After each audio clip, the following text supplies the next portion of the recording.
Good day, dear ones. Miriam back here with you. I hope you've had a great day so far. It looks really beautiful outside, so I think finally we're getting a little springtime. Today's topic is something that I'm actually currently dealing with, so I figured it's a good way of talking about it. Perhaps you might be experiencing the same thing. I'll refer to this segment rather, as Feng Shui, which I'm sure you've all heard about. However, I am not going to talk about the art of Feng Shui. You can consult a practitioner on your own. However, the idea of it came to me because we all tend to usually concentrate on taking care of ourselves and our inner selves, which I hope that's what you've been doing. This is what we've been discussing all this time. Anyway, taking care of ourselves is very important, as we all know. However, sometimes having our surroundings contradicting with how we feel on the inside might get in the way of flow. I will explain a little more. No matter how positive and optimistic or, positive, let's say, how very positive we are on the inside, if we have a chaotic surroundings, it gets in the way of the flow. And I mean flow energetically, energetic flow. It kind of keeps us from the aspirations we have or the kind of person we want to be. For example, it's usually a reflection. If your home, for example, this is what I wanted to talk about today. Take a look at your environment where you spend most of your time in on your own at your leisure. That's for most people, that's usually their home, whatever that might be. The space that you call your own. Take a look at it, assess, and see if there is a flow to this setup. Feng Shui on its own means wind and water. And what it means is it talks about the concept of these two things. If you look at it in nature, wind easily blows through.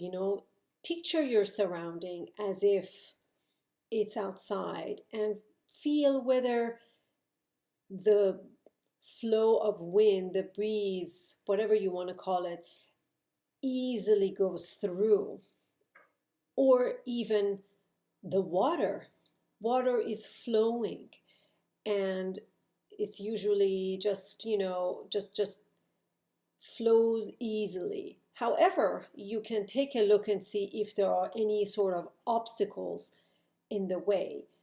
And obstacles here are metaphors for what kind of junk you might have around you, things that have piled up and have created this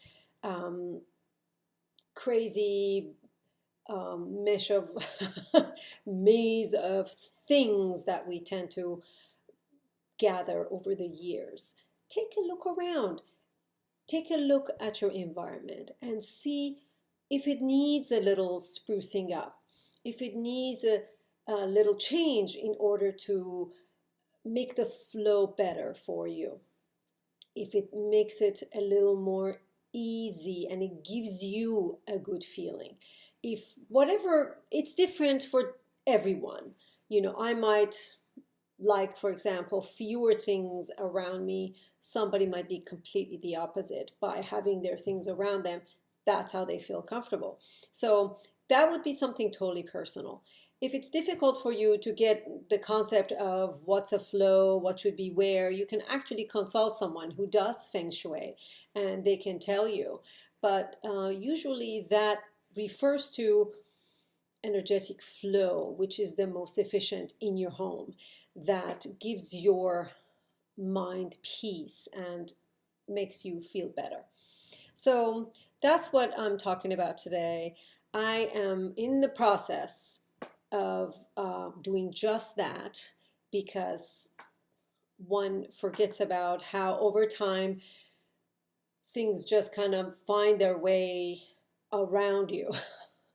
And at my house, everyone's very visual and they like to have everything within visual distance. So that tends to create a bit of chaos, visual chaos. I hope this was helpful for you. Take a look around and see if you can help that. If you need to actually add something that would help the flow in your house, then that could be too. For example, like I don't know, a plant or an additional lamp or something like that, that would help to ease that flow. That can be something as well. Anyway, I'm sure you get my point. I will see you in 2 weeks. I will not be here next week. However, I wish you all wonderful next 2 weeks. Let's see how you do with this Feng Shui. Please let me know. And if you have other suggestions for different topics that you'd like to talk about, feel free to either message me or leave a comment. And if you found this helpful, please share it with your friends. Have a wonderful day. Namaste.